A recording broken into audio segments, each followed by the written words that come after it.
Здравейте отново. Как се бяга от правосъдие и кои са местните братя Галеви в Велико Търново? Разследване на Диляна Гайтанджиева и оператора Николай Куманов можете да видите сега. Тези имения край Велико Търново за 3-метрови огради и охранителни камери и под американски, а не български флаг, живеят търновските братя Галеви.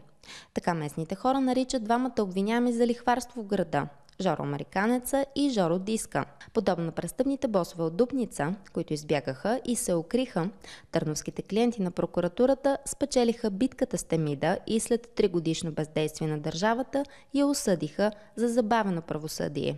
Делото срещу Американеца и Диска за лихварство, пране на пари и данъчни престъпления вече 3-та година не влиза в съда и вместо да бъдат осъдени, обвиняемите осъдиха прокуратурата във Велико Търново за бездействие. Този парадокс ни отведе към именията на двамата богаташи.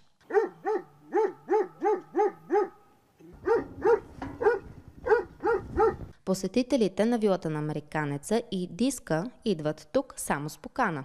Нежеланите гости биват посрещани с кучета. Първият ни опит да се срещнем с тях приключи по този начин.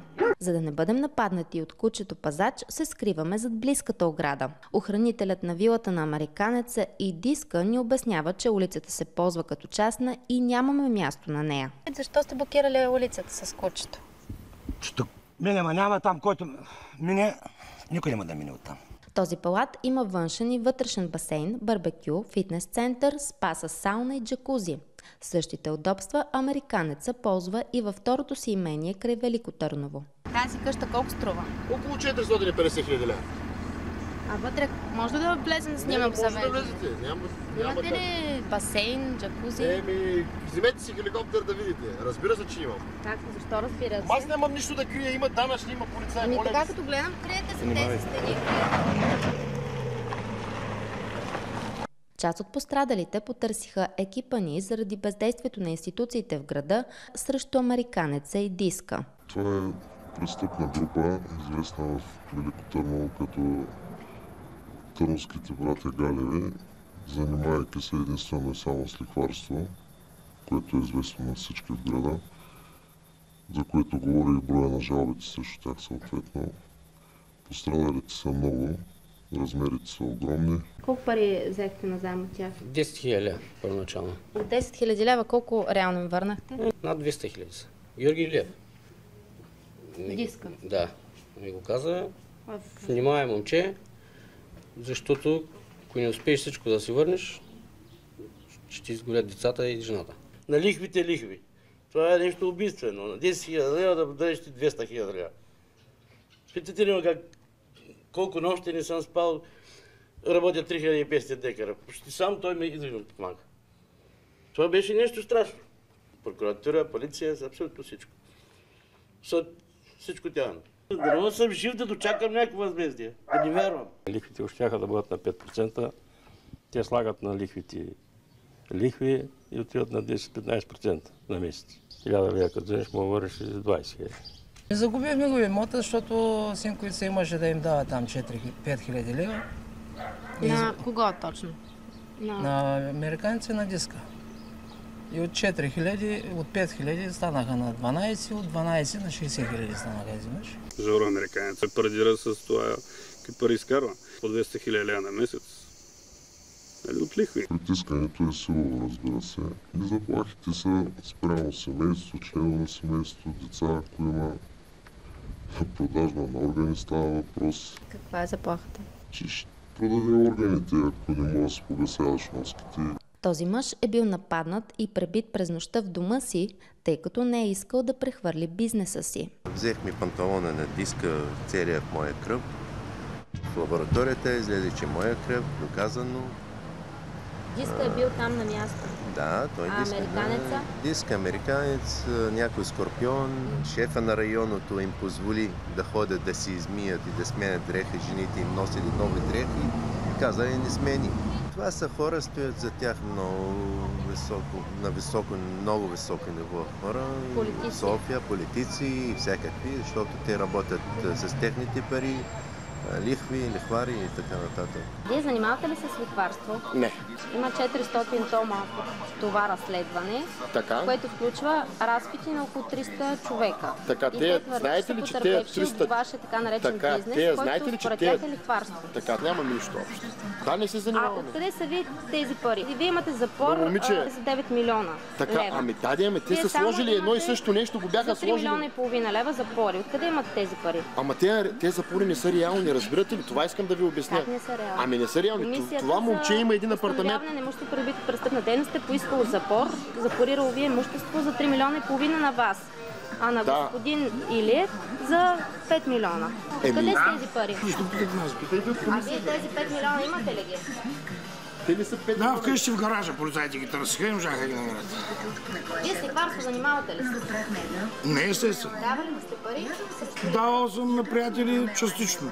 TV7 откри, че малко преди да бъдат запорирани фирмите на Диска и Американеца, те ги прехвърлят на офшорки в различни точки на света, а пълномощници стават техни близки. Георги Илиев му помоли да му стана управител на... Прехвърли се фирмите на офшорни компании, аз да му стана управител на тия офшорни компании, нали?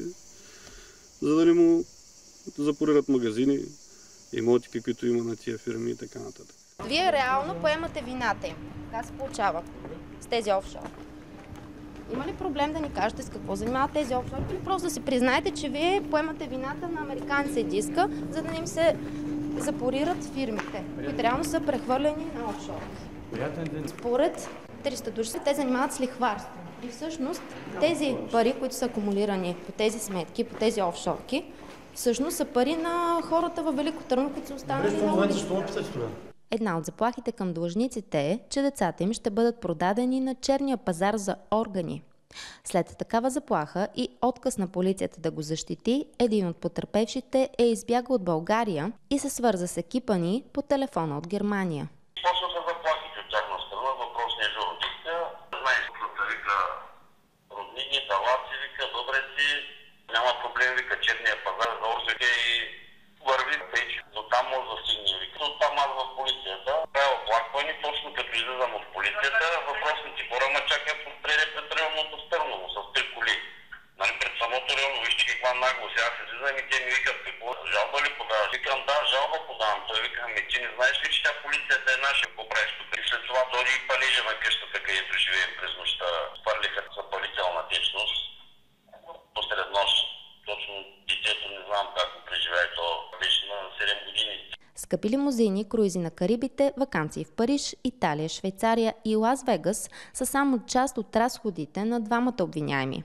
Въпреки че имуществото им е под запор, те продължават да демонстрират висок стандарт и да живеят в лукс. Бентлето струваше 242 000 евро. Те там имате един Мерцедес, който също е доста скъп. Той не е, това е Мерцедес, не е моя. Кой го кара? Аз го карам, а той не е моя. Как не е ваш? Кой ви го дава? Той е на американска фирма, аз съм американски гражданин. На фирма, която е свързана с американското посолство и аз работя за тях. Вие работите с американското? Няма какво да ви казвам. Как сте натрупали този капитал, за да може да давате заеми? Имал фирма, складови за дрехи на килограм са имал, много неща са имал, заведения са имал. Тяхте от дрехи на килограм?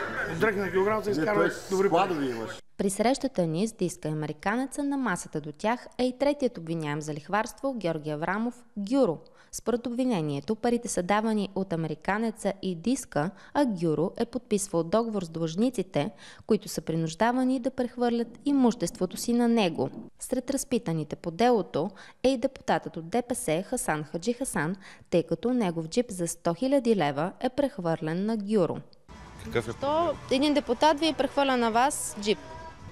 Продавате човека колата, какъв проблема, не мога да разбера. Вие платихте ли му? Естествено. Колко му платихте? Вас не ви интересува. Депутатът Хасан Хаджи Хасан отрече да е дължал пари на лихва, но синът му призна, че групата се занимава с лихварски бизнес. Жора Аврамов, познавам го от малък. Пекан такъв приятен човек е. Като се лихвари, той кой е лихварва днешно време?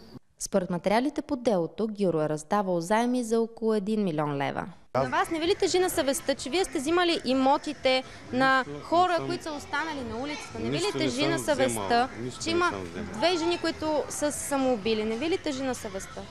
Няма какво да ме тежи. Някой пие шефа на полицията те са на Търново, по-рабално си там. Софри, Агнеца и така нататък. А вие виждали ли сте ги в компанията на Евгений Стоев, който в момента е депутат? Да, това мога да го гарантирам винаги на 3000% и даже ви казах и в кой хотел и къде са били сбирките. Аз съм тръгнал тогава да съборя вятърни мелници, да подавам жалби, които са били някакви глупости. По принцип за изборите, даже аз лично съм давал пари на ГЕРБ. Да, аз лично в 2009 година съм помагал финансово партията. Тоест вие сте били дарители на ГЕРБ? Да, точно така. А колко пари дарихте за кампания? Не е важно, не мога да го кажа. Не искам. Депутатът и областен координатор на ГЕРБ Евгений Стоев отрече американеца да е сред дарителите на партията.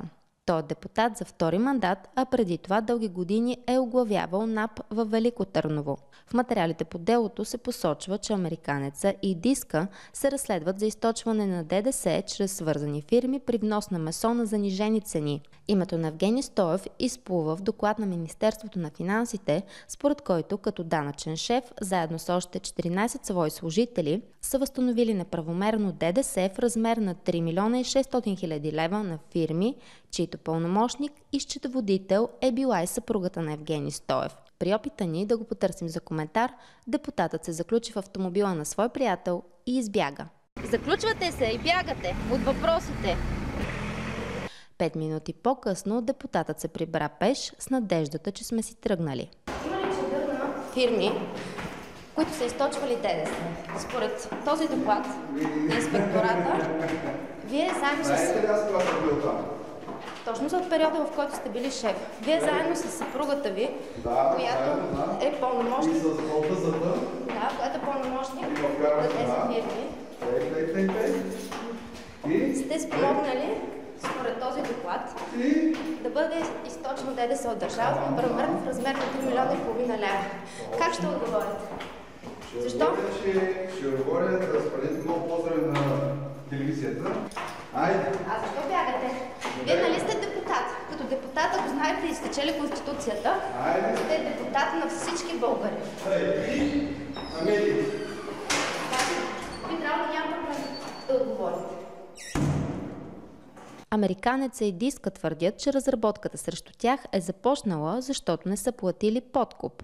Той е бил поискан от защитения свидетел по делото срещу тях, а хипотезата им е, че е действал от името на бившия началник на антимафиотите във Велико Търново Орлин Тодоров.